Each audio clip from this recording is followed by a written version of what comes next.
The European Commission has proposed new sanctions against Russia, targeting oil revenues, shadow fleet, banks, cryptocurrency firms, metals, fish products, and soldiers who took part in the full-scale invasion of Ukraine. The objective of our package couldn't be clearer.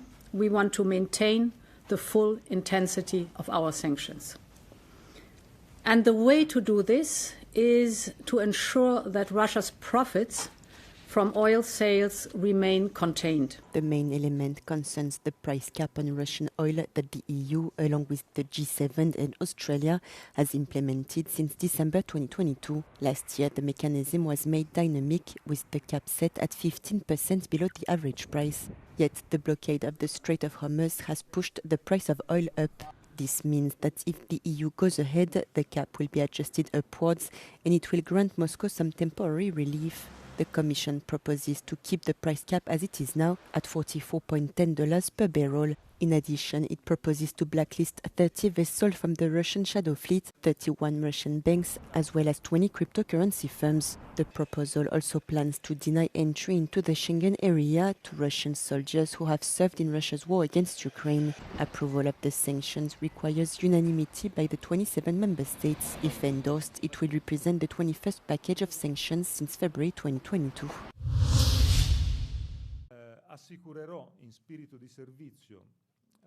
Europe must integrate the single market faster and create a European industrial strategy before the bloc becomes unable to compete with global superpowers, former Italian Prime Minister Enrico Letta told Euronews. We don't want to be a colony of the US, and we don't want to be a colony of China. We want to be Europeans.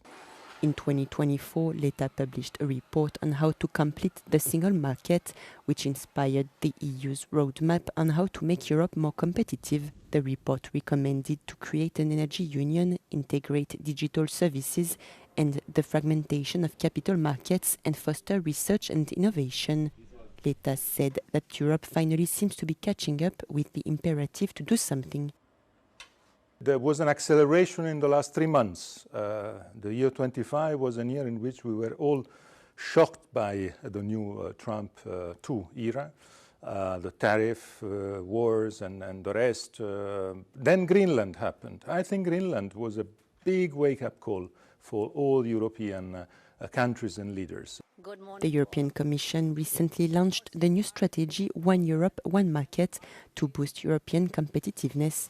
Proposed reforms include the creation of a strong industrial strategy and the simplification of business opening processes in Europe. U.S. President Donald Trump expressed renewed optimism on Tuesday morning over the ongoing negotiations with Iran, saying there's a good chance a deal can be signed within 2 or 3 days.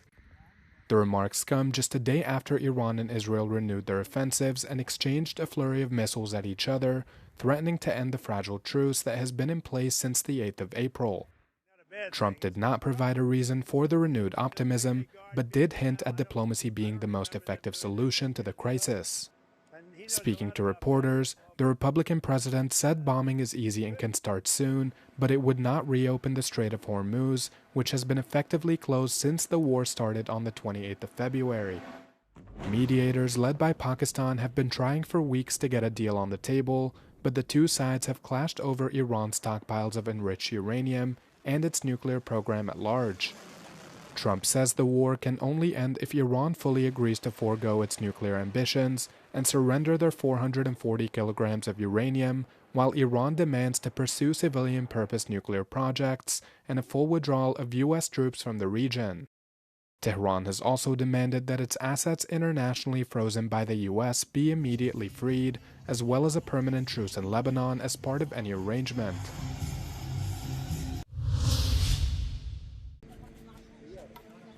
At least 14 people were killed in Israeli strikes on southern Lebanon on Monday, the country's health ministry said, as attacks persisted despite Iranian threats to strike Israel again if it continued bombing Lebanon.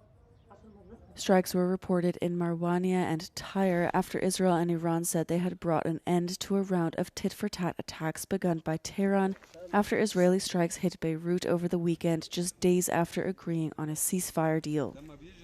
A Lebanese culture ministry official said Israeli bombardment the previous day had also damaged a UNESCO World Heritage Site in Tyre. Meanwhile, Iran-backed Hezbollah said it had targeted Israeli troops inside Lebanon, but did not claim any attacks on Israeli territory. Iran has warned that it will resume attacks if Israel continues striking Lebanon, but Israeli leaders on Monday insisted they would not be deterred. Israeli Defense Minister Israel Katz vowed after the warning that the military would continue to operate in Lebanon and added that Israel would strike Beirut's southern suburbs in retaliation for every attack on northern Israel. Rescuers searched ruined buildings in the southern Philippines on Tuesday to ensure no one was still trapped a day after one of the strongest earthquakes to hit the country in half a century killed at least 37 people and displaced more than 20,000. Many people who left their homes feared a tsunami.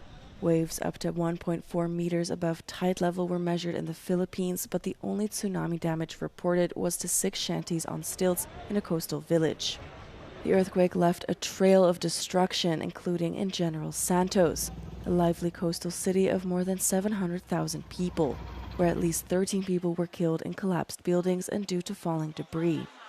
About 2,000 houses and 117 government buildings and facilities were damaged in several provinces, according to an initial government damage assessment. Authorities have warned that buildings that sustained cracks could collapse due to aftershocks, some of them dangerously powerful. On a rare visit to North Korea, Chinese President Xi Jinping vowed to bring the complicated traditional alliance to new heights in a likely attempt to reassert Beijing's unique influence over its neighbor as it moves closer to Moscow. Xi and his wife were greeted by North Korean leader Kim Jong-un in a lavish welcome ceremony complete with a red carpet military salute and cheering crowds. Xi expressed China's willingness to expand cooperation in a wide range of areas, including trade, agriculture, construction, and technology, according to Chinese state media. Kim, whose country has been historically reliant on China, has drawn closer to Moscow in recent years while expanding his country's nuclear weapons program.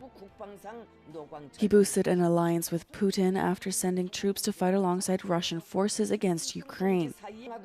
Restoring an exclusive influence over North Korea would give Xi leverage in dealings with U.S. President Donald Trump, who has repeatedly expressed his desire to restart diplomacy with Kim. Xi and Trump met in Beijing last month and are to meet again in the U.S. in September.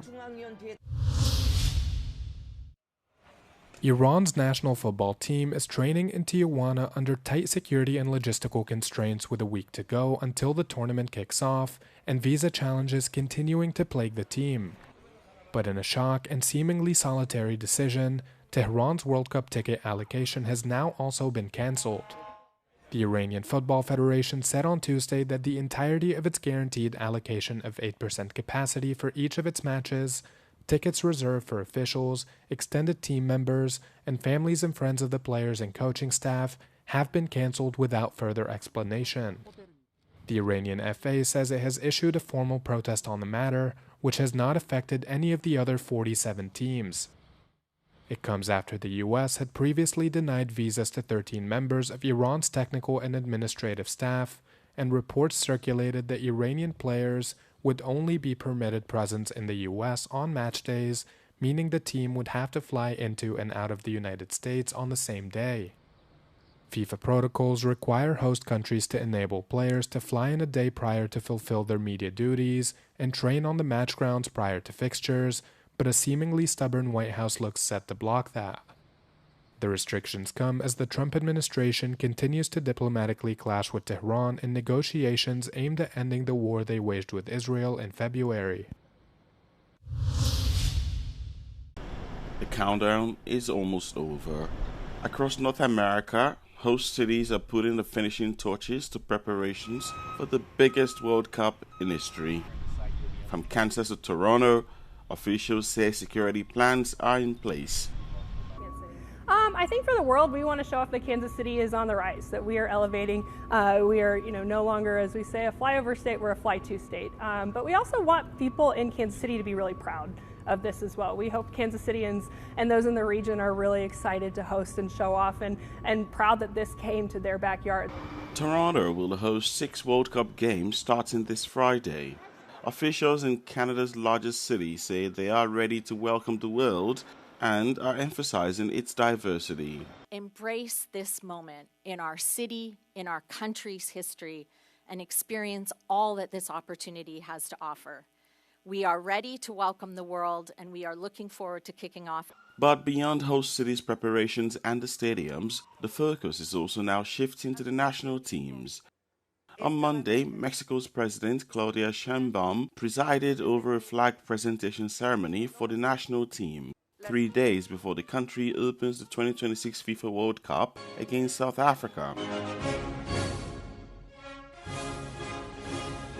Mexico plays host to 6 national squads in the country, including the Iranian squad embroiled in a war with the US. Meanwhile, as final preparations enter their last phase, fans and officials are confronted with some obstacles: exorbitant ticket prices, US travel bans, and visa restrictions. On Monday, Omar Artan, who was set to be the first Somali to referee at the World Cup finals, was dropped from the list of officials after he was denied entry to the United States. His entry refusal follows President Donald Trump's visa ban list and restrictions, including 4 competing at the World Cup: Haiti, Iran, Senegal, and Ivory Coast.